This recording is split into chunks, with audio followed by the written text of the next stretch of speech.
Back now with a story that has many of you talking tonight. A historic hotel where some say spirits have roamed the halls for decades. But what's haunting the developer now aren't ghosts, but busted budgets and time delays. 10 on your side's Andy Fox with what's turning into a hotel money pit. Andy. Anita and Tom, there's lots of interest in this story. Maybe it's the restoration of a city landmark. Maybe it's the well-known and controversial developer. Maybe it's the fear some have of handing over more tax dollars to get the job done. The year, 1927, the Cavalier on the Hill was new, built for the rich. The Cavalier, the largest employer of big bands in the world. It was big time, hot time, the roaring 20s. Those days are gone.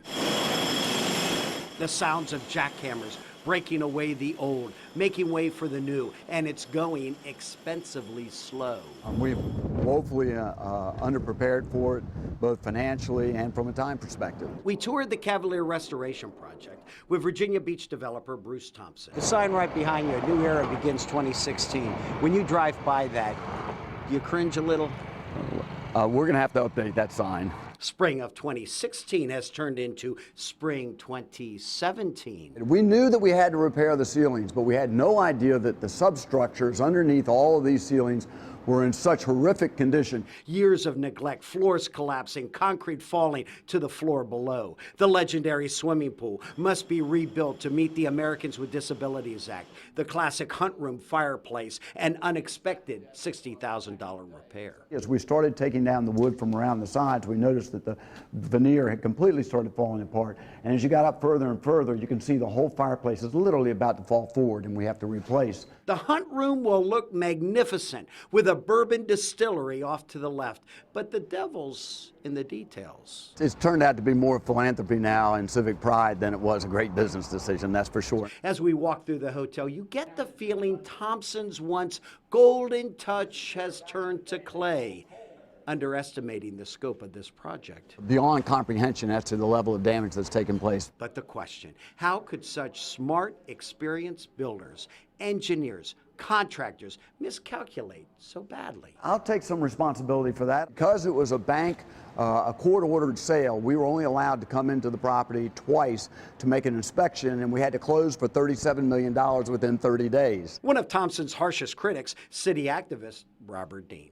I don't buy it at all, and I think it's total, you know what the rest of that word is. The numbers don't lie. Thompson budgeted $35 million for renovations after tax credits. Today, Thompson has spent double that at $74 million, and he's a year from finishing. And I expect Mr. Thompson coming back to City Council, hat in hand, please, I need X amount more dollars. 10, 15, 20, $25 million more. Not so, says Thompson. He says he's eating the cost overruns. No, under no circumstance do we have any intention of going back to the city to ask for more money to restore the Cavalier Hotel. Virginia Beach City Council gave Thompson $18 million in taxpayer money, the largest economic development grant in city history. You know who's not going to get the money back? Citizens of Virginia Beach that forked over the first $18 million. In hindsight, Bruce, do you wish you had done this?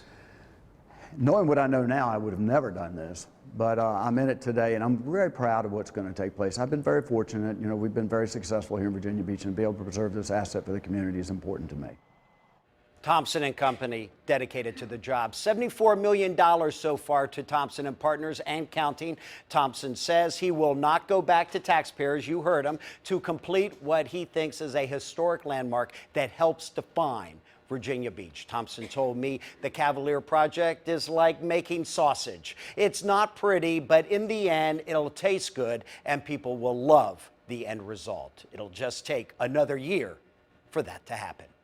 I'm Andy Fox, 10 on your side.